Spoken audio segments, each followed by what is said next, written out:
Halo sahabat-sahabat yang terkasih, pada kesempatan yang kali ini saya akan berbagi pemikiran filsafat Cina dari seorang filsuf yang bernama Zhuangzi tentang Tao Cinta. Riwayat singkat hidup Zhuangzi. Dia adalah seorang Taois yang religius, yang mana dia tertarik pada konsep ketiadaan atau pengosongan diri. Pandangan filosofisnya tentang apa adanya sesuai kodratnya. Jika dasar filsafat Konfusianisme mengolah diri dalam moralitas, pengorbanan diri demi kepentingan yang lebih besar, Taoisme Zhuangzi sebaliknya, keluar dari tekanan sosial, masuk ke dalam kebebasan individual.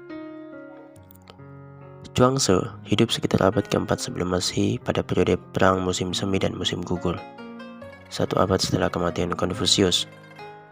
Selama masa ini, dinasti Zhou yang seolah-olah masih berkuasa telah kehilangan wibawanya, dan persaingan antara kerajaan semakin keras.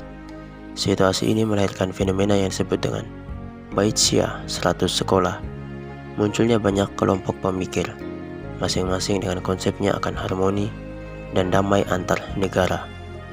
Pemikiran pertama dan terutama ialah Konfusius, yang menjadi tokoh aliran Ruqiao atau Konfusianis, yang menekankan pentingnya kebijaksanaan dan menekankan kultur dan ritual. Lawan utama mereka adalah Mohis, pengikut Mozi, yang mengkritik kaum elit Ruqiao dan penekanan berlebihan terhadap kultur tradisional. Kemudian muncul juga Lao Tzu dan kitab Tao Te Ching yang mengajak orang back to basic. Filsafat Zhuangzi yang beraliran Tao berkembang dalam konteks ketiga sekolah ini. Kebenaran cinta Zhuangzi, menurutnya, setiap orang atau setiap subjek dapat dilihat dari dua sisi, dari sini dan dari situ. Masing-masing perspektif individu benar, sebagian menurut perspektifnya. Pengetahuan diperoleh bukan dari kesepakatan melalui perkiraan dan penyangkalan, melainkan berasal dari pandangan umum. Kebenaran tidak ditemukan melalui memenangkan suatu argumen atau mencapai konsensus, tetapi melihat kegunaannya dan bagaimana mereka bereaksi terhadap persoalan dan hubungannya dengan hal-hal lain.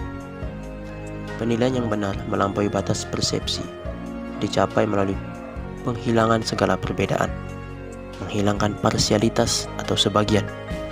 Inilah yang disebut sebagai Tao dari cinta atau Taunya cinta.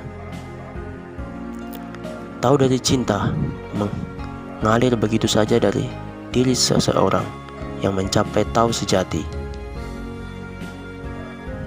dimiliki semua makhluk hidup atau termasuk binatang. Tao dari cinta yang tertinggi adalah cinta tanpa ikatan, dimiliki oleh orang bijak, mencintai begitu saja bukan karena memenuhi kewajiban apapun, entah itu xiao maupun ren. Maka para penguasa layak memimpin, bukan bersikap seperti ajaran Konfusius sebagai penguasa rakyat, melainkan karena mencintai secara tiada batas. Tao dari cinta mencakup dasar ini: kesejajaran, kebebasan, dan ziran atau spontanitas. Sekian dari saya. Terima kasih.